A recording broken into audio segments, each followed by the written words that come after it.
여러분 안녕하십니까? KBS 아메리칸 뉴스입니다. 코로나19 이후 바다에 늘어선 배들, 꽉 막혀버린 물류 병목 현상은 LA 한인경제에도 적지 않은 타격을 입히고 있습니다.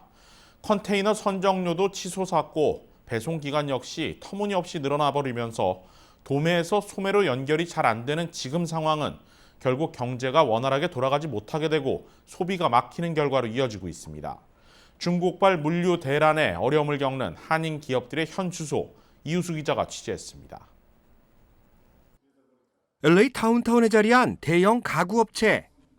이 업체는 식당용 식탁과 의자를 수입해 서부 지역에 유통하고 있습니다. 팬데믹 사태 완화로 다시 문을 여는 식당들이 늘며 주문량은 평소의 2배를 넘어섰습니다. 하지만 재고 수급에 따른 어려움으로 납품조차 제때 이루어지기 어려운 상황입니다. 물건이 없는 거예요. 그 우리인데 와도 물건이 제때 못 들어오니까. 그래서 사실 이 팬데믹 동안에 저희 클라이언트들이 그 식당들이 제일 데미지 많이 받았잖아요. 이분들이. 그 지금 오픈하려고 하니까 이런 문제 생기는 거예요, 지금. 원자재 값이 폭등한 데 이어 인건비가 오르고 위안화까지 올라버린 것이 중국발 물류 대란의 원인으로 분석됩니다. 중국에서 오는 이 컨테이너 한 동의 운임은 2,500달러 선이었습니다.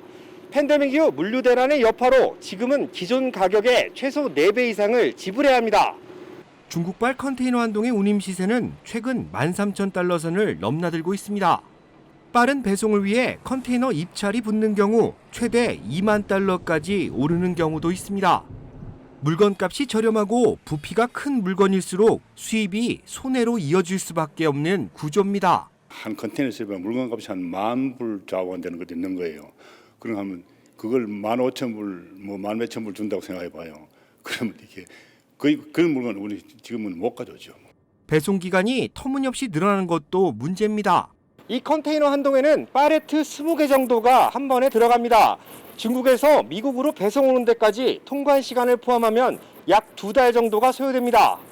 평소 같으면 3주면 도착해야 하는 제품들의 통관이 늦어지며 제때 납품 기간을 맞출 수 없습니다. 주문이 들어와도 기약이 없다는 말만 되풀이할 수밖에 없는 상황입니다. 그간 부과되지 않던 관세가 더해진 것도 고스란히 소비자 부담으로 이어지고 있습니다.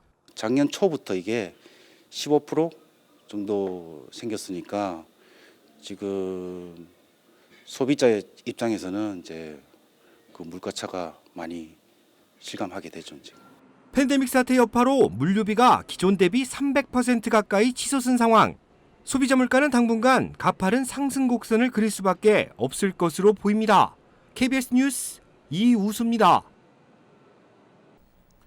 이처럼 피부로 느끼는 물가 외에 수치로 보여지는 물가도 인플레이션 우려를 키우고 있습니다. 미국의 소비자 물가 지수가 13년 만에 최대폭으로 상승했습니다. 중앙은행 연준은 일시적 현상이라고 강조하지만 인플레 우려는 수그러들지 않고 있습니다. 연방노동부는 지난달 소비자 물가 지수가 1년 전보다 5.4%가 올랐다고 밝혔습니다. 이는 2008년 8월 이후 13년 만에 최대폭 상승입니다. 물가 상승폭은 블룸버그 통신이 집계한 전문가 전망치 4.9%도 뛰어넘었습니다. 변동성이 큰 에너지와 식품을 제외한 근원 소비자 물가 지수도 한 달 만에 0.9%, 1년 전보다는 4.5% 증가했습니다. 특히 천정부지로 치솟은 중고차 가격이 소비자 물가 지수 인상을 견인했습니다. 중고차 가격은 늘어난 수요와 공급난이 맞물려 한 달 전보다 10.5%, 1년 전보다는 무려 45.2%나 급등했습니다. 미 중앙은행인 연방준비제도는 아직까지 이 같은 물가 급등이 일시적인 현상으로 보고 있습니다. 코로나19로 인해 경기가 침체했던 지난해와 비교했을 때 큰 폭으로 오른 것처럼 보일 뿐 아직까지 심각한 인플레이션은 아니라는 판단입니다. 따라서 여전히 풀어둔 자금을 걷어들이는 테이퍼링과 금리 인상은 신중히 결정하겠다는 입장입니다. 그러나 델타 변이 확산 등으로 예상보다 코로나19 사태가 길어질 가능성이 커진 데다 물가가 오르는 걸 피부로 느끼는 심리적 요인이 큰 만큼 인플레이션 우려는 쉽게 수그러들지 않고 있습니다. 차기 인도 대사로 지명된 에릭 가세트 LA 시장이 자리를 비우게 되면서 이제 관심은 누가 차기 시장이 되는가에 쏠리고 있습니다. 이미 출마를 선언했거나 사실상 출마가 유력한 시의원들이 수면 위로 떠오르고 있는데요. 향후 시장 선거 결과에 따라 한인타운이 속해 있는 10지구 시의원 선거까지 다시 치를 수 있습니다. 시장 사임으로 일어날 수 있는 나비 효과, 김경일 기자가 취재했습니다. 에릭 가세티 LA시장이 차기 인도대사로 지명되면서 시장 자리를 놓고 각 후보들의 쟁탈전이 시작됐습니다. 조 부스카이노 LA 15지구 시의원은 안전한 LA시를 만들겠다는 포부를 밝혔습니다. 또 누리 마티네즈 LA 시의장, 케빈 드레옹 LA 14지구 시의원, 마크 리들리 토마스 10지구 시의원이 시장 선거에 관심을 표명했습니다. 가세티 시장 인도대사 지명은 앞으로 몇 달간의 상원 인준 절차가 남아 있습니다. 또한 노숙자 문제와 시정부 예산 정책에 따른 표심 예측이 어려워 각 후보들의 시장 당선 윤곽은 늦어질 것으로 보입니다. 여러 가지 변수는 남아 있습니다. 그러나 LA 시장 선거가 치러지면 한인들의 표심은 매우 크게 작용할 전망입니다. LA 시장 선거가 보궐선거로 치러지면 투표율이 저조해 한인들의 투표는 캐스팅 보트 역할을 할 것으로 예상됩니다. 비록 숫자는 작지만 한인 유권자들이 캐스팅 보트 역할을 할 수 있는 찬스가 오기 때문에 이럴 경우에는 마크 리들리 토마스 시의원이나 여러 후보들이 한인 커뮤니티 들어와서 많은 지지를 호소할 것으로 저는 예상을 하고 있습니다. 시장 출마를 표명한 리들리 토마스 10지구 시의원이 당선된다면 LA 한인타운이 포함된 10지구 시의원 자리는 공석이 됩니다. 2만 6천 표를 얻어 2위로 선방한 그레이스 유 변호사와 한인 유력 인사들도 10지구 시의원 출마 기회가 열리게 됩니다. 한인들한테는 좋은 소식이라고 생각할 수도 있는 거고, 저는 2024년도 준비하면서 그냥 제가 해야 될 일들 그냥 진행하고 있습니다. 전현직 정치인들의 출마 선언이 전망되는 LA 시장 선거는 한인 사회의 나비 효과를 일으켜 정치력 신장의 기회가 될 것으로 전망되고 있습니다. KBS 뉴스 김경일입니다. 개빈 뉴섬 캘리포니아 주지사에 대한 소환 선거가 결국 실시됩니다. 뉴섬 주지사 소환에 반대하는 캠페인 측은 어제 공식 문자 메시지를 통해 주지사 소환 선거가 확정됐다고 밝혔습니다. 일레니 쿠날라키스 캘리포니아 부지사가 지난 1일 리콜 선거가 확정될 경우 날짜는 9월 14일에 치러질 것이라고 발표한 데 이어 소환 선거가 같은 날로 공식 확정됐습니다. 앞서 가주 총무처는 지난달 23일 뉴섬 주지사 소환 선거에 필요한 유효 주민 서명수가 171만 9,900개며 선거에 필요한 서명수 149만 개를 넘어섰다고 공식 발표한 바 있습니다. 이제 개빈 뉴섬 주지사는 캘리포니아 주지사로는 두 번째로 임기 도중 퇴출될 수 있는 가능성을 놓고 주민들의 선택을 기다리게 됐습니다. 공화당 지지자들은 코로나가 대유행하던 지난해부터 방역 정책 실패와 자택격리 행정명령 기간 생일 파티 참석, 가족 기업 논란 등을 제기하며 주지사의 소환 운동을 꾸준히 전개해왔습니다. 캘리포니아 유권자들은 앞으로 수주 안에 가주 총무처가 발송하는 공식 투표용지를 받게 됩니다. 투표는 크게 2개 항목으로 이루어져 있습니다. 뉴섬 주지사 소환에 대한 찬반 투표에서 과반 이상 찬성이 나올 경우 뉴섬 주지사는 주지사직을 내려놓게 되며 두 번째 투표에서 가장 많은 표를 받는 후보가 주지사의 잔여 임기를 넘겨받게 됩니다. 현재 공화당 측에선 존 칵스와 케이틀린 제너 등이 대체 후보로 출마를 선언한 상태입니다. 그러나 불과 2-3개월 사이 상황이 급변해 코로나19 확진자가 크게 줄었고 캘리포니아주의 백신 접종률이 50개 주에서 최상위권을 유지하고 있다는 점에서 민주당 유권자가 압도적으로 많은 캘리포니아주가 주지사 소환을 통과시킬 가능성은 낮다는 분석도 나옵니다. 연방정부가 3차 경기 부양안인 미국 구조개혁 법안 통과에 따라 책정된 자녀 세금 크레딧 선지급을 오늘부터 시작했습니다. 연방정부는 오늘부터 시작해 12월까지 6개월 동안 자녀가 있고 소득 기준에 부합하는 가정에 세금 크레딧을 매달 지급합니다. 지급 규모는 5살 이하 자녀 1명당 매달 $300, 6살에서 17살 사이 자녀에게 매달 $250입니다. 자녀 수에는 제한이 없는데 만약 5살 이하 자녀 둘을 둔 가정이라면 매달 $600씩 6개월 동안 $3,600로 받게 되며 6살에서 7살 사이 자녀가 둘이라면 매달 $500씩 모두 $3,000를 받게 됩니다. 수혜 소득 기준은 부모 개인 소득 연 $75,000 미만, 부부일 경우 $150,000 미만일 경우 선지급 대상입니다. 이보다 소득이 높을 경우 단계적으로 크레딧 금액이 줄어드는데 부모 한 명 소득이 $95,000, 부부 합산 $170,000부터는 크레딧 혜택을 받을 수 없습니다.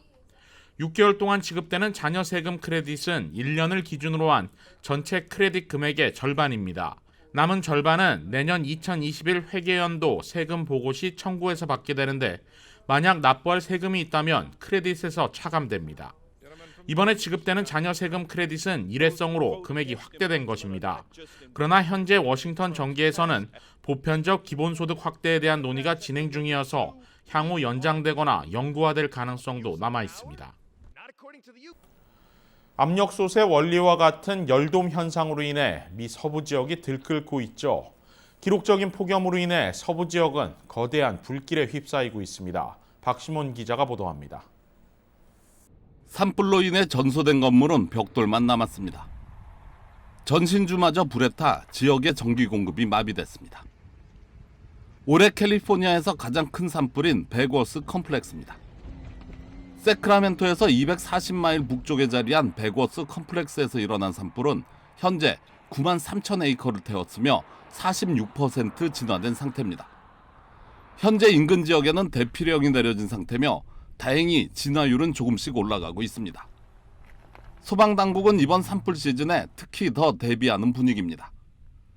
캘리포니아 역사상 가장 큰 산불 5개 가운데 4개의 산불이 지난해 일어났기 때문입니다. 요세미티 남부 시에라 네바다입니다. 지난 일요일 시작된 산불은 현재 9,500에이커를 태우고 있는데 이는 하루 만에 2배로 커진 면적입니다. 리버파이어로 명명된 이번 산불의 진화율은 15%로 8개의 건물을 전소시켰습니다. 오레건 역시 산불로 몸살을 앓고 있습니다. 오레건의 밴드에서 동쪽으로 36마일 떨어진 곳에서 발생한 산불은 현재 2만 에이커가 넘는 면적을 전소시켰습니다. 부틀렉 파이어로 명명된 이번 산불은 현재 20가구를 태워 삼켰으며 2,000개의 가옥을 위협하고 있습니다. 미 서부 끝자락에 있는 엘라스카 역시 산불로부터 안전하지 않습니다. 지난달 시작된 드라이 크릭 파이어는 현재 5만 에이커를 넘게 태우고 있으며 별다른 인명과 재산에 대한 피해가 없어 화재 지역의 반대쪽에서 맞불을 놓은 상황입니다. 지역의 특성상 습하고 비가 자주 내려 지역 소방당국이 내린 결정입니다. 현재 미 서부 지역 12개 주가 산불로 인해 피해를 입고 있습니다. 서부 지역의 뜨거운 열기와 극심한 가뭄은 화재 확산에 적합한 조건을 만들고 있습니다. 과학자들은 기후변화가 서부를 더 따뜻하고 건조하게 만들고 있으며 전 세계적으로 날씨는 더욱더 변화할 것이라고 경고했습니다. KBS 뉴스 박시몬입니다. 빌 드블라지오 뉴욕시장이 시내 공립학교의 마스크 착용 의무화를 유지할 것이라고 발표했습니다. 질병통제예방센터의 지침과는 달리 백신 접종을 완료한 교사와 학생들도 마스크를 써야 합니다. 제유사 뉴욕 KBTV의 보도입니다. 드블라지오 뉴욕시장은 어제 코로나19 상황과 제시된 가이드라인으로 볼 때 학교가 완전히 개방해야 한다는 사실은 확실하지만 마스크 착용은 유지하는 것이 현명할 것이라고 전했습니다. 또한 지금까지 질병통제예방센터의 지침을 잘 준수해왔지만 뉴욕시가 지나온 상황들을 고려해 이번 결정에 특별히 신중을 기했다고 밝혔습니다. 지난 금요일 질병통제예방센터의 가이드라인에서는 백신 접종을 완료한 학생과 교사들은 마스크 착용 의무가 해지된다고 발표했습니다. 뉴욕시 학교에서는 백신 접종 여부에 상관없이 모두에게 마스크 착용 의무가 유지됩니다.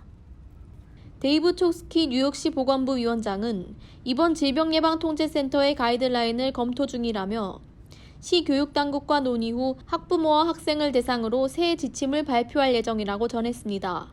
또한 학교에서 마스크 착용 의무화를 유지하려는 뉴욕시의 결정은 질병예방센터의 의도를 반영하는 것이라며 센터가 제시한 다중예방 수칙의 핵심은 가진 수단을 모두 활용하는 것이라고 밝혔습니다.